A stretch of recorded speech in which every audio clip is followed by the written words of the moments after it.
klausime Rimgaudo rinkinyje yra eilėraštis Poetas. Ką dabar veiki? Žiūriu į ežerą. Matau, kaip subrytę beržai, plaunasi kojas, kalbasi su žuvimis, aptarinėja pavojingą gyvenimą. Ir čia nutrauksiu citavimą. Dabar su Rimgaudu perėsime pašnekėsi apie pavojingą gyvenimą 75 metų, apie kūrybą. Nežinau, noriu atsiklausti auditorijos, kadangi klausimus uždavinėti kolegai yra sunku, kartais jis nežino klausimų, sunku atsakinėti, galbūt nesėdėdami tada šnekučiuosimės.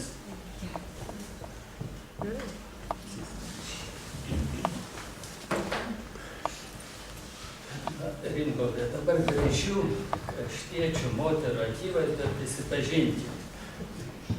Kada sukūrė pirmą eilėraštį, ar jis tik nebuvo apie nelaimingą pirmąją meilę, kaip daugelį poetų nutinka? Kada pirmą eilėraštį, reikėtų pagalvoti, turbūt dar spalio revoliucijos metinėms šeštokas parašiau tada. Ir sienlaikraščiai, tai Kupiškio rajonas, jo ten kaime ten. Tada, bet tai toks pailiojimas buvo. O paskui, jau jeigu rimčiau taip kalbėti, vidury Vaižganto vidurinio ne, tai Tyčkaus tada, mokykloje atrodo 9 klasėje. Jo parašiau ir buvo rajoniniam laikraščiui atspausdintas tas eilėraštis, vidurinė mokykla be abejo, jeigu aš vienas jau, tai ir tą jau įrašėme į poetus jau tada jau, Čenkeliotis buvo mūsų būrelio vadovas, Alifukas tai yra, tai buvo, jau tada mane jau skaitos jau pradėjau vadinti. O pirmas mano eilėraštis buvo atspausdintas Respublikinėje spaudoje 57 metais, 10 tomų. Buvo tada man pensiją pradėjo skaičiuoti. Tai Istorijos rašytojų sąjunga, nes yra kada pirmas kūrinys Respublikinėje spaudoje, jeigu jis esi sąjungos narys. Tai va tokia. Tai, kad netapai revoliucionieriumi poetu, gal šeimoje kokių yra kūrybinių šaknų, kas sukėlė impulsą rašyti? Turbūt, jeigu mano tėvelis visada ant laikraščių Skevičių, tada popierių gal nebuvo, bet galiu atsiminti, tai visada rasdavau dviejus, kokie ten, kokio lygio, nežinau, dabar, nu ką tada tas neįvertinau, nemokėdavo įvertinti, bet eiliuotą formą jis jau tada rašydavo. O mano brolis tai daug rašė eilėraščių, labai jau rašė, bet, nu, ne savo.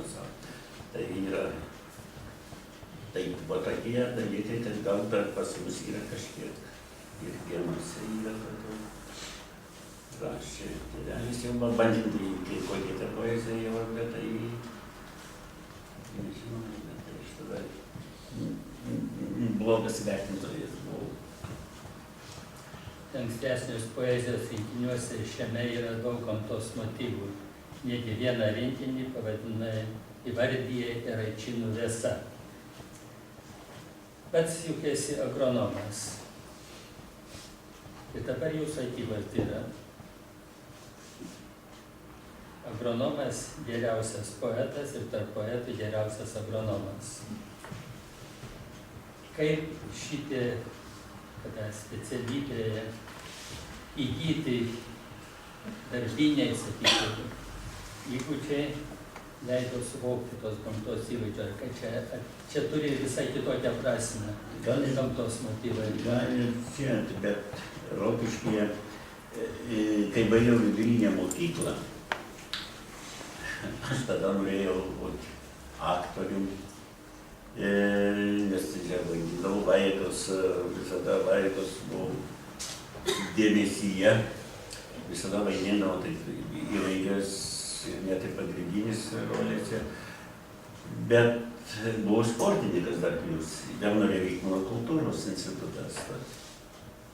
Ir taip vieną kartą sustabdo mane vienas mokytas mokyklos, ar tu nenori į Žemės ūkio akademiją stoti. Jau buvau baigęs, jau čia sprendžiau, dar sviravau ar ten, spravėjau Žemės ūkio akademiją. Tai, o kaip gražiai skamba tas žodis man tada akademija. Ir tai, gerai, pamatyti, gerai, galiu važiuoti. Toks buvo čia apsisprendimas. Nuvažiuoju, išlaikiau egzaminus. Ir vis tiek, kažkai niekis vis tiek, aš visus darbus dirbdavau, visą tą žolelės, vieną kitą. Dabar jau pamiršau pavadinimus ir ten privertė akademijai, žinot, daug augalų vardai, net ir mano yra knyga viena, tai yra ir ta šunažolė, ir ta raičynų, gal jūs tik nežinot, kas tai raičynai, ir kiškio šarėlės tenai, ir man tai kažkokia į mane tos žolės, tos lindo į mane, tai mano žodžius ir kažkaip jie asocijavo, tas kiškio šarėlis. Koks poetiška žolelė. Ir kaip arba raičynas. Šunažolė. Graiba, neištariu dabar ten. Ir nežolė ir kaip toliau, tai ir man ties augalai, tie mane tikrai vaizdiniai, mane pavedė. Poetas, kurdamas eilėraštį, turbūt nesuka savo galvos dėl skaitytojų, kaip jis suvoks, priims, nes tai jau prieštarautų jau kūrybos proceso logikai. Prisipažink, kaip gimsta eilėraštis? Jis išleidė 21 knygą. Kas suteikia impulsą? Ar įvaizdis, ar nuotaikos fragmentas, netikėta klypė žodis, eilutė? Tai čia yra kiekvienas poetas daugmaž turi tokį pirminį impulsą. Bet jinai ir atpildęs žodis, kažkoks netikėtas pasakymas arba įžeidžia tas, nors tada pradedi ir nervai bangiai pakyla, kodėl aš toks ir kitoks. Ir kažkaip nori, tokia sujaudina vidų, kažkaip sujaudina ir ieškai žodį, atsiranda žodis, kad lyg atsakas, prie to žodžio prilimpa kitas žodis, ir paskui eilutė ir taip toliau. Ir gaunasi, taip gimsta paskui vieną kitą eilutę vejasi ir kitą eilutę ir taip gimsta eilėraštis. Arba liūdna būna, arba džiugesys užpuola, liūdesys dažnai gimdo eilėraščius labai pas man. Ir nežinau, kada, bet kurio laiku man tas tai netrukdo. Nei vakaras, nei rytas, nei pavasaris, bet labiausiai ruduo. Vieną kartą buvom net ir daugumai poetų, rudens metas kūrybingiausias. Nežinau, vieną kartą klausytojai iš salės paklausė, kada jums geriausia rašosi eilėraščiai. Tai manęs tai pirmą paklausė, kad rudenį. Paskui jaunimas čia sėdė rudenį, dar trečias, dar klausė. Ir man apytikriai apie tos, gal veikia gamta, išėjimas tos vasaros. Čia pradeda puoštis medžiai, taip, dabar kaip pastebėjau, kad ir medžiai kartais nusirenginėja, vėl kada kažkokios užplūsta mintys ir...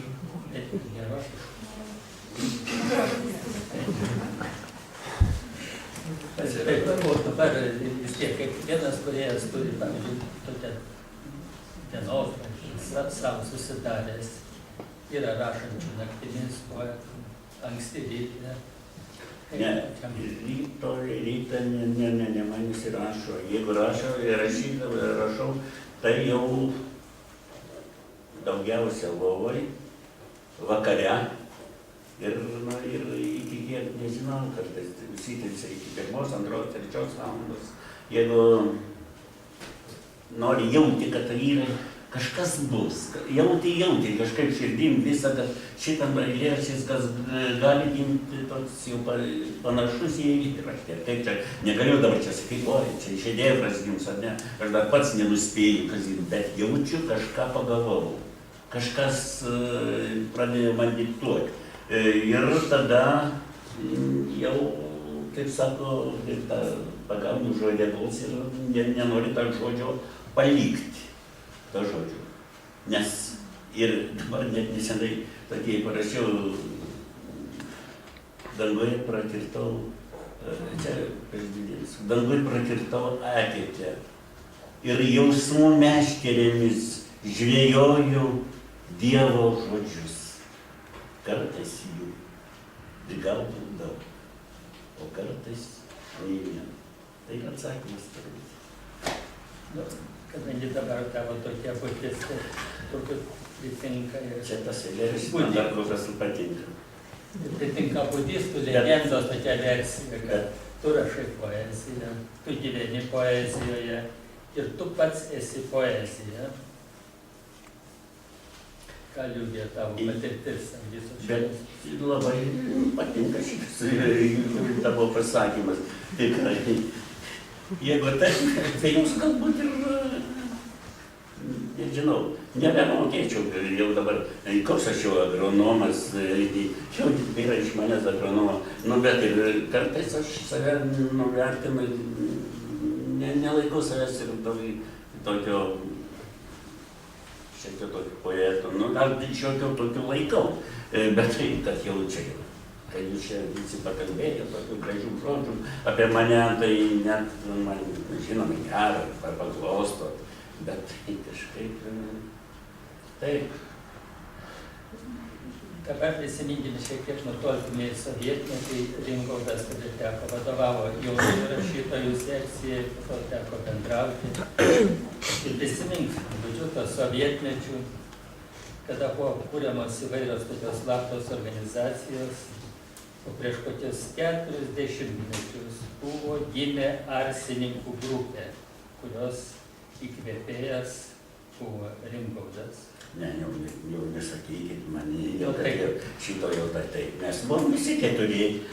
Tai galima išvardinti visus tos slaptą organizaciją, tai buvo kūrybinė, visada mes susidydom tiek ketveriukė, Lipskis, tada Guščius, aš ir pats. Ir mes pasidalinom įvairiomis mintimis, kurios galbūt ir nėra ko tada viešinti reikėjo ar taip. Pasiginčydavom, pabūdavom tokią organizaciją, mes ir džiaugiamės, kad išlaikėm tuos metus. Ir nebuvom sugauti saugumo. Jau daugiau nei pusę amžiaus gyveni sostinė, tačiau tavo kūryboje tų miestietiškų įvaizdžių motyvų labai mažai. Nebent tu sakai, čia apie miestietiškai su vėju, paunksmėje sėdim ir žaidžiam nervų kauliukais. Pažaiskime dabar daug tų motyvų šiek tiek nervų kauliukais. Tik tiek, tai daugiau tai... Kažkaip man tas miestas neprilimpa mano kūryboje ir nežinau, kaimas ir dar, ir gimtinė visada traukia ir tos gimtinės ir tas, jeigu eilėraštį kažkoks dalykas, jūs galite nežinot, kažkoks beržumo pas mane krūptelėjimas ar kaštono prie šulnio, kur mūsų įkristavo net kaštonai iš šulnį, tai čia mano tas pagrindžių tokias įvaizdys ir kaip jis krūstelė.